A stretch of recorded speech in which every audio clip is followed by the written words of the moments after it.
আপনার চোখে কি যেন একটা পড়েছে, দেখি দেখি। আপনার কি মনে হচ্ছে না এখন যদি ধরতে পারতাম তাহলে কটমটে খাইতাম, কিংবা একটু আদর করতাম, একটু যত্ন করতাম, আরো অনেক কিছু করতে মন চাইতেছে।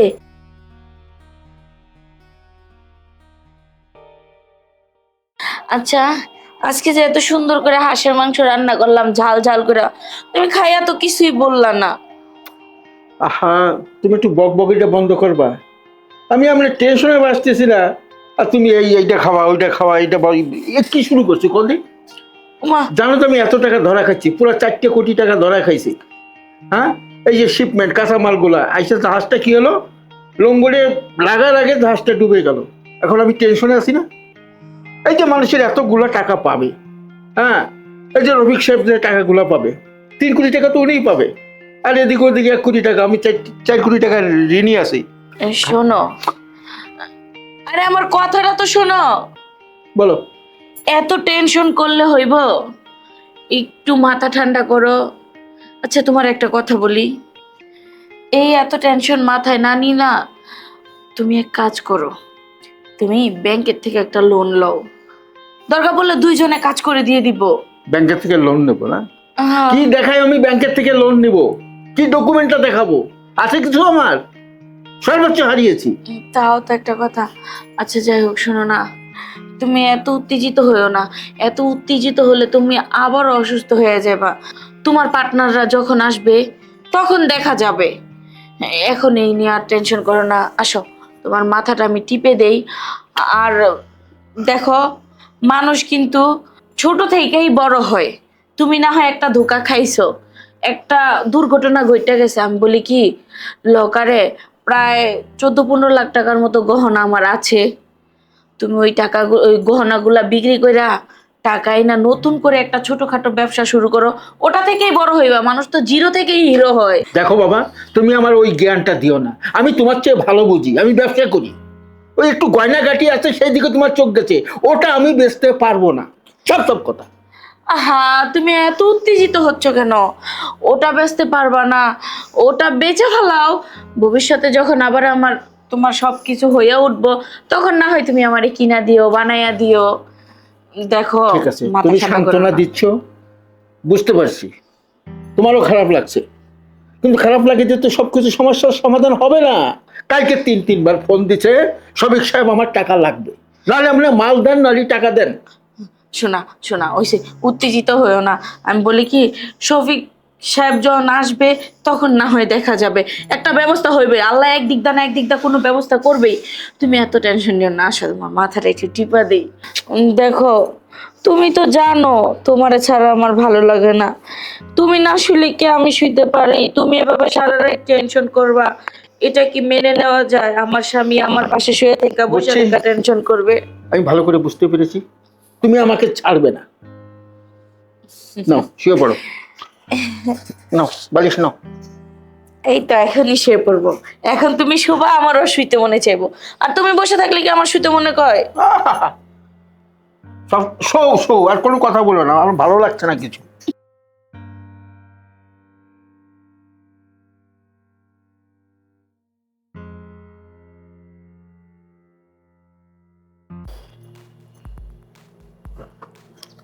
ও বাবা, আহা, তোমাকে ডাকছি, তুমি আবার চা আনতে গেলে কেন? আজব তো, তোমার ডাকা মানেই তো চা খাওয়া, সেই জন্যই তো আমি চা নিয়ে আসলাম। আমি এখন চা খাবো না, শফিক সাহেব ফোন দিছে, ওখানে আমার যেতে হবে। আচ্ছা ঠিক আছে, শফিক সাহেব ফোন দিছে, তোমার যেতে হবে, যাবে। হাতে চাটা নাও, আমি কিছু কথা বলবো, কথাটি শুনো চাটা খেতে খেতে। শোনো, তোমাকে একটা কথা বলি, তুমি যেহেতু এখন শফিক সাহেবের অফিসে যাচ্ছ, তোমাকে ডেকেছে, যাও, ভালো কথা। তবে আমি বলি কি, ওনার সাথে ওইখানে কথা না বলে ওনাকে তুমি আমাদের বাসায় ডেকে নিয়ে আসো, নিয়ে আসো। আহা, ও কি বাসায় আসবে? উনি আসবেন না, এমনি খেপে রয়েছে, টাকা চাচ্ছে, টাকা না দিতে পারলে কোনো বিলে তাকে বুঝানি যাবে না, বুঝতে পারছো না কেন? আমি বুঝতে পারছি, তুমি আমার কথা শোনো। যদি আমার কথা শোনো তাহলে ভালো হবে। আচ্ছা বলো।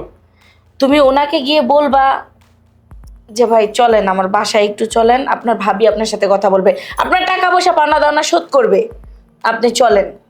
তুমি এই কথাটা বলে ওনাকে দেন বাড়িতে নিয়ে আসবা, তখন যা বলা লাগে আমি বলবো।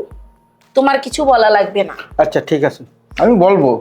যদি না আসে আমি আর কোন দিকে কি করব আমি কিছু বুঝতে পারছি না। ঠিক আছে দেখো, এমন কিছু করো না, ঠিক আছে, যাতে আমি একা হয়ে যাই। ঠান্ডা মাথায় ভাবো, টেনশন না করে। এটা ভাবো যে কিভাবে মানুষের ঋণটা দেওয়া যায়, উল্টা পাল্টা কোনো চিন্তা মাথায় নেওয়া যাবে না। তো আমি বলি কি, তারে একটু হইলেও কষ্ট করে তুমি বুঝে আমাদের বাড়িতে নিয়ে এসো, বাদ বাকি ব্যবস্থা আমি করব। তুমি আমার কথাটা একবার শোনো লক্ষ্মীটি। আচ্ছা ঠিক আছে, আমি যে বলবো আসলে তো ভালোই, বাকিটা তুমি করো। হ্যাঁ, আর শোনো, হুম। তুমি যেই অন্যমনস্ক মন, এই যে এই লস খাওয়ার পর থেকে 4 কোটি টাকা, তুমি রাস্তায় হাঁটো না ঘরে হাঁটো, তুমি নিজেই চিন্তা করতে পারছো না। আচ্ছা ঠিক আছে, অতটা দুর্বল আমি হইনি। অতটা দুর্বল হইলে আমি ব্যবসা করতে পারতাম না, আমি ঠিক মতন যেতে পারবো। দেখো, তুমি আমাকে বুঝ দিও না, আমি তো তোমার স্ত্রী। আমি জানি তোমার কতটা কষ্ট হচ্ছে, তোমার ভিতরে কেমন লাগতেছে আমি একটু হইলেও বুঝি। এতদিন ধরে তোমার সংসারে আছি, তোমার রগটা আমি ধরতে পারি না? হ্যাঁ, বুঝতে পেরেছি। আসলে তুমি আমাকে এত ভালোবাসো, আমার চারিদিক দেখো, সংসার দেখো, আমার ভালো মন্দ দেখো। আসলে আল্লাহ যে তোমাকে কি দিয়ে বানাইছে আমি বুঝতে পারি না। দেখো, একটা মেয়ে বিয়ে হয়ে যাওয়ার আগে তার মা বাবা ফ্যামিলি সবাই হয় আপনজন। আর যখন একটা মেয়ের বিয়ে হয়ে যায়, তখন তার স্বামী, তার স্বামীর ফ্যামিলি, তারা হয়ে ওঠে তার আপনজন। আর সবচেয়ে বেশি আপনজন হচ্ছে তার স্বামী। সে মেয়েটা যদি তার স্বামীর পাশেই না থাকে, তাহলে কার পাশে থাকবে? সবটা মেয়েরই তো এটা বোঝা উচিত যে মেয়ে থাকবে তার স্বামীর বিপদ আপদে পাশে, বা স্বামী থাকবে তার স্ত্রীর বিপদ আপদে পাশে। এটাই তো নিয়ম, তাই না? আসলে তুমি কতগুলো গুরুত্বপূর্ণ কথা বলেছো জানো, আমার মাথাটা হালকা করেছো। আচ্ছা ঠিক আছে, আমি শফিক সাহেবকে বলবানি আসার জন্য, যেভাবে হোক ওনাকে আনার চেষ্টা করব। প্লিজ তুমি একটু বুঝাই বলো। শোনো, আমি আর পাচ্ছি না নিতে, আমার মাথাটা কেমন যেন ভার হয়ে গেছে। এত যন্ত্রণা আমার কখনো হয়নি। তুমি টেনশন করো না, তুমি জাস্ট খালি ওনাকে একটু ভালো করে ঠান্ডা মাথায় বুঝায় তুমি নিয়ে আসো। তারপরে দেখবা তোমার সব টেনশন আমি দূর করে দিছি, তোমার আর কোনো বিপদ থাকবে না। আচ্ছা ঠিক আছে, তাহলে আমি চলি। হ্যাঁ যাও, ঠিক আছে, সাবধানে যেও। আচ্ছা ঠিক আছে, ওকে। যাও।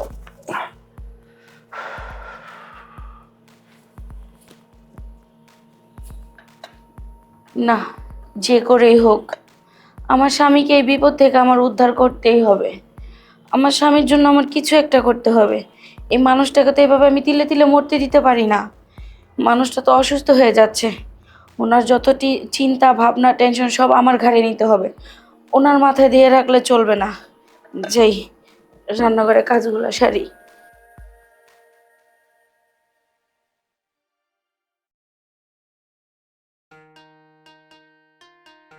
আরে বসে।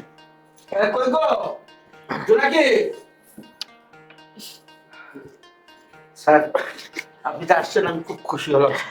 না, আসলে কি আর বলবো। আসসালামু আলাইকুম। ওই যে আমি স্যারের কথা বলছিলাম না, স্যার আসছে।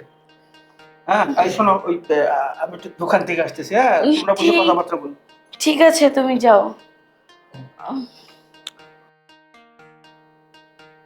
তা ভাই, কি অবস্থা, ভালো আছেন আপনি? হ্যাঁ, অবশ্যই ভালো আছে। তো আপনাদের কি অবস্থা?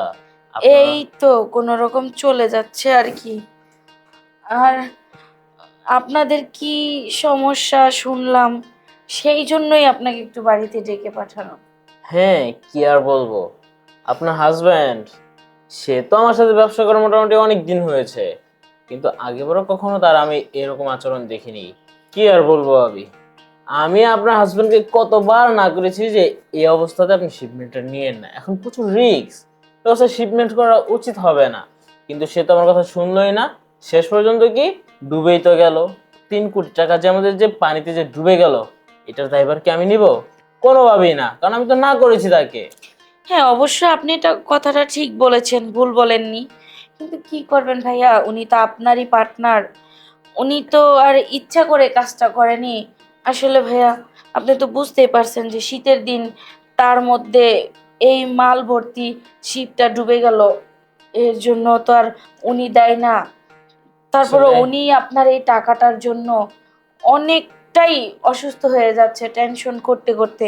শুধু আমার একলা টাকা না, আরো কত পার্টনার আছে তাদেরও তো টাকা ইনভেস্ট করেছে, তাই না?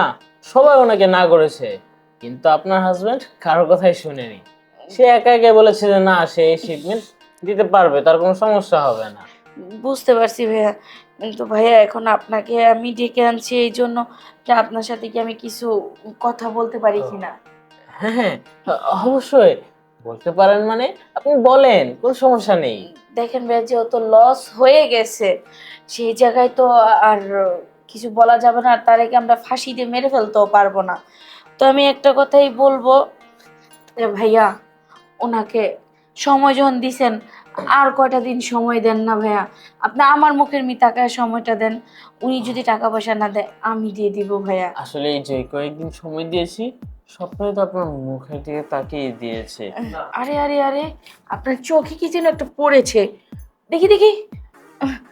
না না, কিছু পড়ে। দেখেন ভাইয়া, আমি আপনাকে একটা কথা বলি, যেহেতু আপনার পার্টনারকে আপনি এতদিন সময় দিয়েছেন, আর কয়টা দিন সময় দেন না। ওনার মুখের মিতাকে আর কয়টা দিন সময় দেন।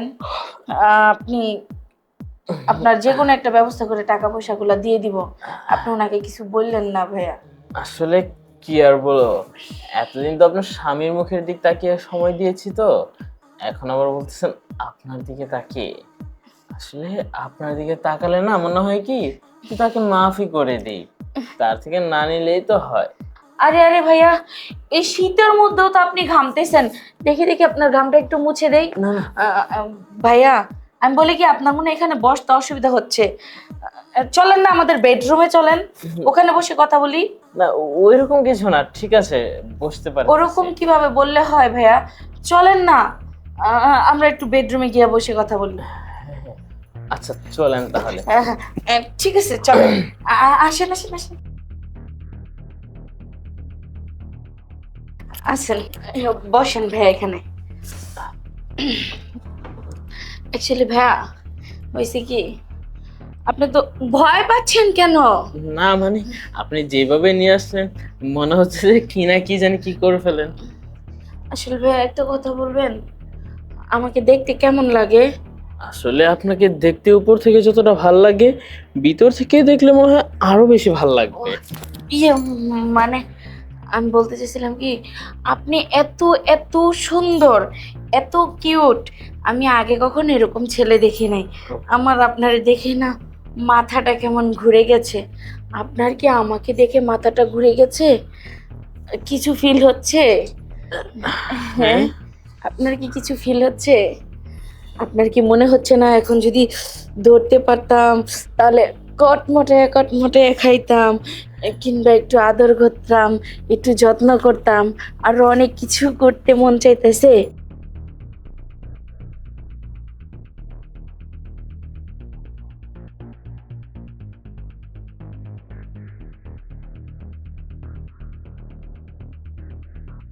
কেমন লাগলো ভাই আপনার? আসলে উপর থেকে দেখে যেমনটা মনে হয়েছে, ভিতরে ভিতরে আসলে ওই রকমটা না।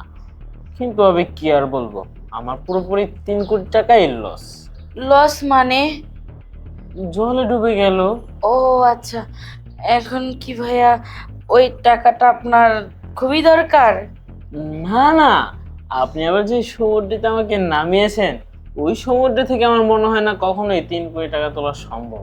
তাই বলছি কি, যেটা যাওয়ার সেটা তো চলেই গেছে, হ্যাঁ, কিন্তু পরবর্তীতে খুব সাবধানের সহিত শিপমেন্ট গুলো দিতে হবে। আর এই ভাবি বলছি কি, আপনার জামাইয়ের জায়গায় আপনি ব্যবসা করলেই তো পারেন, তাহলে তো আর আমাদের শিপমেন্ট গুলো ডুবে না। আরে ভাইয়া কি বলেন, আমি যদি আপনার ব্যবসাতে নামি তাহলে তো সব শিপমেন্ট আপনার গোডাউনে ঢুকবে না, তাহলে সব তো এখানে চলে আসবে, তখন তো আপনার আরো লস হয়ে যাবে। না না, এইখানে থাকলে আরো নিরাপদে থাকবে, এটা নিরাপদ জায়গা। এখানে গার্ড ছাড়াই নিরাপদ থাকবে 24 ঘন্টা। ও ভাইয়া, এখন কি আপনার ভাইকে আরেকটা সুযোগ দেওয়া যায়? মানে আই মিন আপনার পার্টনারকে। হ্যাঁ, দেওয়া তো যায়, কারণ যেহেতু আপনি একবার আমাকে সমুদ্রে নামিয়েছেন, শিপমেন্ট কিভাবে ডুবেছে তাও দেখালেন, তাই বলছি কি আর একটা সুযোগ না হয় তাকে দিয়েই দিলাম। ভাবি, বলছি কি আগে যা হয়েছে সব ভুলে যান। ভাইকে বলবেন আগের সব কথা ভুলে গিয়েছি, আগের টাকা সব মাফ করে দিয়েছি। আরো ব্যবসার জন্য আমি নতুন করে 2 কোটি টাকা দিচ্ছি। কিন্তু ভাবি তার মধ্যে কিন্তু আপনার একটা শর্ত আছে। কি শর্ত বলেন না? আপনি যেই শর্ত দিবেন আমি সেই শর্ত মাথা পেতে নিব। ও আচ্ছা, মাঝে মধ্যে একটু হাঁসের মাংস রান্না করে আমাদেরকে কিন্তু দাওয়াত দিতে হবে। ঠিক আছে, আপনি ওটা নিয়ে কোনো টেনশন করবেন না। হাঁসের মাংস আরো কত কি রেখে আপনাকে আমি দাওয়াত করব, আপনি এসে খালি টপাটপ খেয়ে যাবেন আর মজা নিয়ে যাবেন। আচ্ছা আচ্ছা, ঠিক আছে, তাহলে তো হয়ে গেল, আমাদের বনিবনা হয়ে গেল। পরবর্তী থেকে একটু আপনার হাজবেন্ডকে বলবেন যাতে খুব সতর্কভাবে শিপমেন্ট গুলা সে দেয়, ঠিক আছে? ভাইয়া, এখানে আমার একটা শর্ত আছে। আবার কি? দেখেন ভাইয়া, দুনিয়া এসপার ওসপার হয়ে যাবে, তারপরও আপনি কিন্তু আমাদের মাঝে যেটা হচ্ছে ওটা কিন্তু আপনার ভাইকে কখনোই বলতে পারবেন না। আমি চাই আপনার আর আমার মাঝে এটা যাতে সীমাবদ্ধ থাকে। হ্যাঁ, তা তো অবশ্যই। আপনার আমার ভিতরে যা হয়েছে তা কেউ জানবে না, সবাই শুধু জানবে আমরা হাঁসের মাংস খেতে আসছি। ঠিক আছে ভাইয়া, তাহলে ও হ্যাঁ হ্যাঁ হ্যাঁ, আসে, এটা তো আবার আমার বাড়ি না, আমি ভুলেই গিয়েছি। হ্যাঁ। এত পরিমাণ যে আপনি খাওয়াইছেন না, মানে পেট ভরে মনে হচ্ছে যে এখানে ঘুমিয়ে পড়ি। ও আচ্ছা, না অবশ্য আপনার পার্টনার যদি বাড়িতে না থাকতো তাহলে আপনি ঘুম আসতে পারতেন এখানে, পুরো বিছানাটাই আপনার জন্য। না, এখন আসি। হ্যাঁ হ্যাঁ ঠিক আছে, আবার আসবেন। জি জি অবশ্যই। যাক, একটা তো ম্যানেজ করলাম, স্বামীরে তো বিপদ থেকে উদ্ধার করলাম। এই কথা আর স্বামীর কানে দেয়া যাবে না। স্বামীকে শুধু বলবো সব সমাধান হয়ে গেছে, তুমি যাও অফিসে যাও, উনি তোমাকে আরো 2 কোটি টাকা দিবে।